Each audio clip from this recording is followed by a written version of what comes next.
واحنا في ابتدائي وفي اعدادي كنا دايما ناخد دروس عن شخص بيدعى نابليون بونابرت.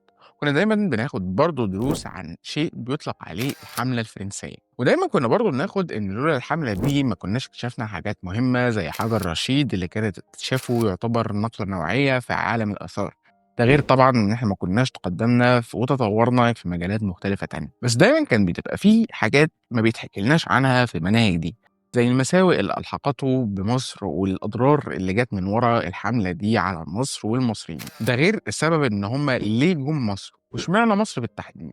كل ده هنعرفه. السلام عليكم ورحمة الله وبركاته، إيه الأخبار؟ يا رب تكونوا بخير، عشان أنتوا لو بخير فأنا بخير واللي ورا الكاميرا بخير. النهارده طبعا رجعنا لكم بقصة جديدة وبحاجة مهمة برضو جديدة تانية. بس قبل ما نبدأ، لو ما كنتش صليت تروح صلي يا عم وأنا مستنيك، وبالمرة ادعي لي يعني نكسب مع بعض ثواب كده، وصلي على النبي ووحد الله. ويا ريت برضه تروح تجيب حاجة تاكلها وتشربها، عشان القصة بتاعتنا النهارده مشوقة ومحتاجاك أنت تكون فاهم. عشان نحكي في الحوار ده ونعرف هم جم ازاي، لازم في الأول نعرف ايه أحوال مصر ومين اللي كان حاكمها في الفترة دي. قصتنا يا سيدي بتبدأ في القرن السادس عشر، يعني في ال 1500 كده. حبيت أوضح لك بس يعني عشان عارفك أنت بتتلخبط في الأرقام وكده يعني. في الحقبة دي يا سيدي كانت ساعتها الدولة العثمانية شادة حيلها.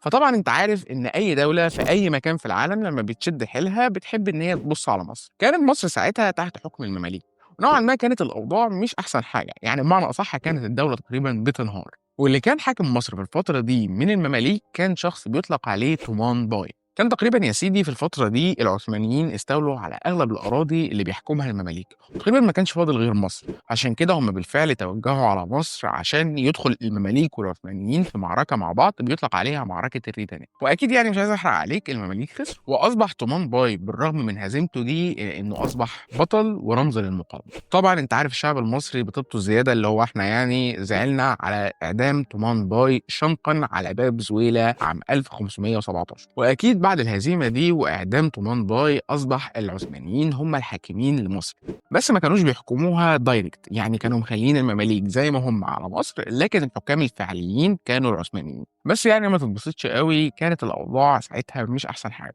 وده اللي استمر طول القرن ال 16 وال 17 وحتى آخر القرن ال 18. لما تيجي تبص على الخلفية السياسية ساعة الفترة دي هتلاقي إن الأوضاع برضه ما كانتش أحسن حاجة، يعني دايما كنت تلاقي المماليك نفسهم بيحبوا إن هم يصارعوا بعض على مين عايز يوصل للحكم. كانت الدنيا متوترة حبتين. أما بقى لما تيجي تبص للأوضاع الاقتصادية في مصر فبرضه ما كانتش أحسن حاجة، يعني دايما كنت تلاقي في ضرائب كتيرة مفروضة، إدارة سيئة جدا وهكذا يعني. وتقريبا ما كانش فيه غير الزراعة هي الركيزة الأساسية اللي كان معتمد عليها الاقتصاد المصري ساعتها. أما طبعا يعني مش عايز أقول لك الوضع الاجتماعي كان عامل إزاي. كان الفقر منتشر، الظلم منتشر، الفساد منتشر، ده غير طبعا إن التعليم كان محدود، ده غير إنه كان سيء أصلا. أما بقى بالنسبة للوضع العسكري فتباعا اللي أنا قلت لك قبل كده نوعا ما كانش أحسن حاجة. يعني برضه لما كنت تيجي تبص للجيش أو العساكر نفسهم كنت تلاقي الموضوع غير منظم وسيء، فطبيعي ده يحصل يعني. ده غير برضه إن التدريبات ما كانتش موجودة والأسلحة كانت قديمة، يعني الفرنسيين مثلا كانوا داخلين عليهم بمدافع وهم ما شاء الله لسه ملتزمين بالسيوف والأسلحة البدائية. أما بقى لما نيجي للأوضاع الخارجية أكيد يعني مش هتبقى هي الحاجة الوحيدة اللي حلوة، يعني بعد كل ده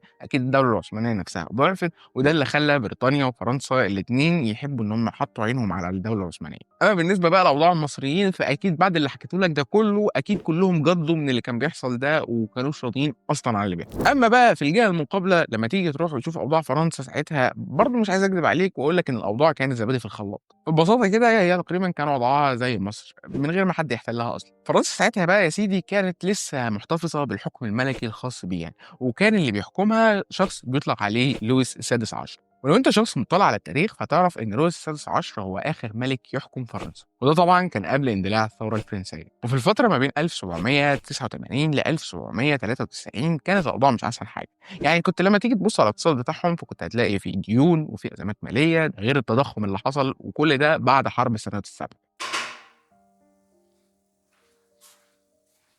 يعني بصراحة عيل غبي، كل مرة أعملها فيه وكل مرة يقع فيها، مش فاهم بصراحة إيه ده.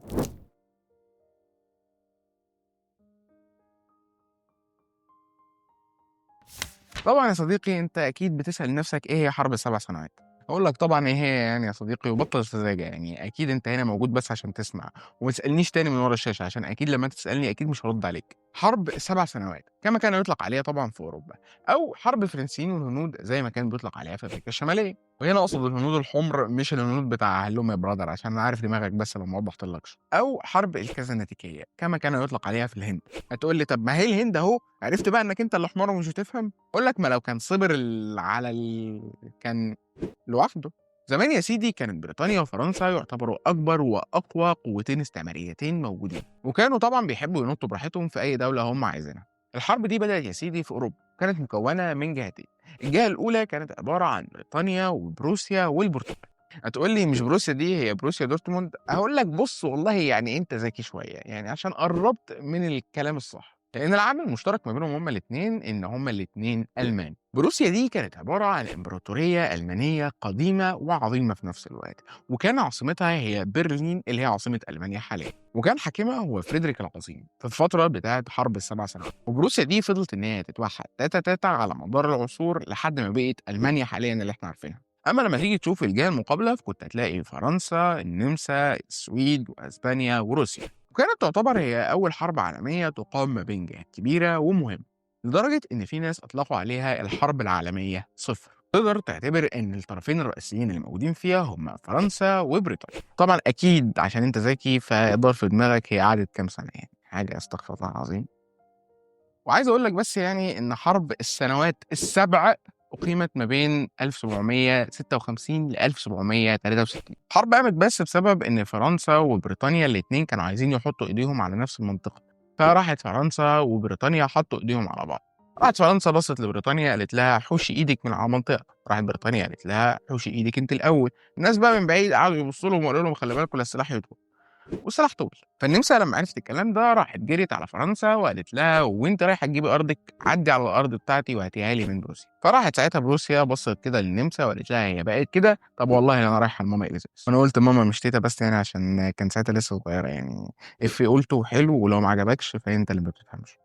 وأكيد أنا هنا لمّا قُلت إليزابيث مش قصدي تيتة إليزابيث اللي لسه ميتة، أنا أقصد يعني كنايةً عن بريطانيا يعني، مش كل إفيه أقوله يعني أنت مش عيّل يعني لا إله إلا الله يا أخي.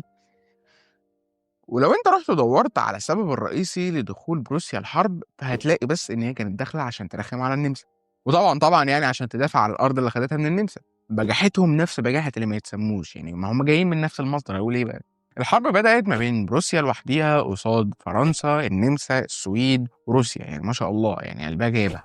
وأكيد يعني من غير تفكير كتير الكُترة غلبت الشجاعة.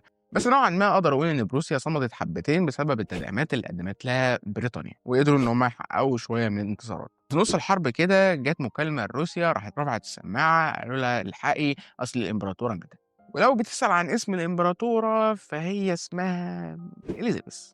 واللي مسك بعديها كان بطرس التالت، وده نوعًا ما كان بيحب فريدريك العظيم. بيحب مش الحب اللي في دماغك، أقصد إن ما بينهم علاقة مودة كده يعني. وصلوا لأمريكا الشمالية واتخانقوا، راحت بريطانيا مدت إيديها على فرنسا جامد. الناس زعلانه من حضرتك جامد. بنعتذر لها جامد. جامد. جامد. وطبعًا للحوار ده فراحت بريطانيا استولت على أغلب الأرض بتاعة فرنسا، فراحت فرنسا قعدت تتنطط لحد ما وصلت للهند. والمرة دي أنا أقصد فعلًا الهند بتاعة اللي هو هلّو ماي براذر. وهناك برضه بريطانيا مدت إيديها جامد على فرنسا، وقدرت إن هي تحصل على أغلب الأراضي المستعمرة بتاعة فرنسا في الهند بمساعدة الهنود نفسهم. ناصحين ما شاء الله من يومهم. وبالفعل كده بريطانيا حطت على فرنسا في أغلب الأماكن اللي موجودة، فراحت فرنسا بصت لها وقالت لها أنا آسف يا كبير أنا بطاطا تحت رجليك ويلا بينا نعمل معاهدة ونوقع معاهدة سلام. وبالفعل وقعوا معاهدة السلام اللي بيطلق عليها معاهدة باريس، وكان الكلام ده في نهاية الحرب عام 1763. أكيد يعني من غير ما أكمل كده أنت عرفت وضع فرنسا كان عامل إزاي. ده تقريبًا البني آدم الغبي قرّب ييجي، فيعني أنا مش عارف بصراحة أنتم بتتفرّجوا عليه ليه، بس يعني هي مش قصتنا. لو أنتم حابين بقى إن أنا أطلع لكم تاني مكانه وأتكلّم لكم عن حرب ال7 سنوات بشكل مفصّل أكتر، اكتبوا لنا في الcomments وأنا هاقرا الcomment وهاشوف يعني، أو اربطوا بأي حاجة بقى ولمّا ييجي يبقى يعرض. السلام عليكم.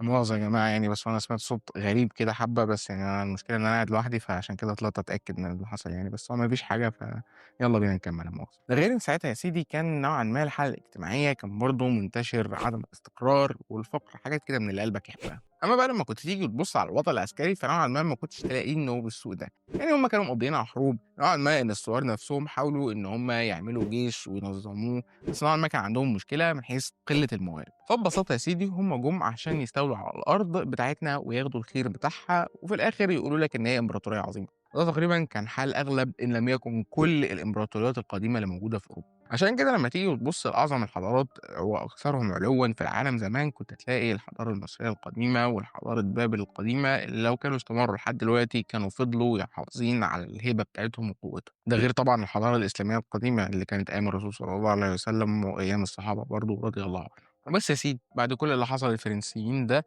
أدى إن هم يعملوا الثورة الفرنسية وينهوا الملكية ويبدأوا الجمهورية. وعام 1792 قاموا بإعدام لويس السادس عشر، ما شاء الله عليهم استحملوا 15 لويس وجم عند 16 قالوا لأ، فرنسا مش اللي تاخد على قفاها من 16 لويس ورا بعض. السنتين اللي بعديها عام 1793 و1794 بدأ عهد بيطلق عليه عهد الإرهاب، وده كان تحت قيادة شخص بيدعى ماكسيميليان روبسبير. طب إيه هو عهد الإرهاب؟ عهد الإرهاب يا سيدي كان ممتد ما بين 5 سبتمبر 1793 لحد 28 يوليو 1794، وأنا زي ما قلت لك إن هم أنهوا الملكية وأعلنوا الجمهورية. طبعا الفترة دي نوعا ما كانت فترة انتقالية، وده اللي زود الفوضى أكتر ونشر الرعب أكتر، لأحسن القيادات ما تعرفش تسيطر على الفوضى اللي حصلت دي والثورة اللي عملوها تروح على الفوضى، واللي خوفهم أكتر كتر الحروب اللي كانوا بيدخلوها في الفترة دي. وده اللي خلى إن في طائفة أو مجموعة من الناس تظهر بيطلق عليهم اليعاقبة، ده اللي خلاهم إن هم يتحكموا أكتر بعد ما قدروا إن هم يسقطوا بمجموعة تانية مشابهة ليهم بيطلق عليها الجيرونديين. الجيرونديين برضو كانوا الناس بتخاف على البلد، بس نوعا ما كانوا ضد فكرة الإعدامات أصلا. وكان من أشهر القيادات اللي قلت لك عليها هو ماكسيميليان روبسبير، اللي قال إن أي حد هيعارض أو حتى يفكر إن هو يعارض الثورة وأهدافها هيتم إعدامه أيا من كان، وده كان عشان يخلي الناس دي عبرة وعشان يرهبوا الناس أكتر. ساعتها زي ما قلت لك قرروا يعدموا عدد كبير من الناس في الشوارع بالمقصلة، واللي مش هيعدموه هيرموه في السجن عشان يا إما يموت من مرض يا إما يموت من جوع. عهد الإرهاب يعد من أبشع الفترات اللي مرت في حياة فرنسا بشكل عام، لدرجة إن تم إعدام أكتر من 16,000 بني آدم، لدرجة إنه تم إعدام جورج دانتون. لو ما تعرفش مين ده فهو كان يعتبر من أحد قواد الثورة الرئيسيين، تم إعدامه بس لمجرد إنه قال لهم خففوا الإعدامات شوية. في وسط الأزمات دي طبعًا كلنا عارفين إن مهما من الظلم إن هو بلغ فقوته وهيمنته لازم إنه يوصل لمرحلة وينهار فيه، وإن كل ما زادت قوة وهيمنة هذا الظلم كل ما قرب لنهايته. نوعًا ما الناس زهقت من كتر الإعدامات اللي كانت بتحصل دي، ونوعًا ما برضه زهقوا من كتر التوتر والرعب اللي كانوا عايشين فيه، فقرروا إن هم يعملوا انقلاب ويقوموا بإعدام ماكسيميليان ذات نفسه. كانوا عايزينه إن هو يشرب من نفس الكاس اللي فضل يشربه للناس طول فترة تصل لأشهر متتالية. ونوعًا ما بالرغم من كتر الفترة القاسية دي إلا إن هم قالوا إن لولا الفترة دي ما كانوش قدروا إن هم يضبطوا الدولة ويحطوا القوانين براحتهم. بس نوعًا ما حال الدولة ازدهر أكتر وخصوصًا بعد إعدام روبسبير، وده اللي خلاهم إن هم ياخدوا نفسهم من تاني ويشكلوا الحكومة براحتهم من تاني. وكل ده كان بيمهد للقائد اللي يعتبر بالنسبة لهم نابغة من نوابغ الحرب، وهو القائد نابليون بونابرت.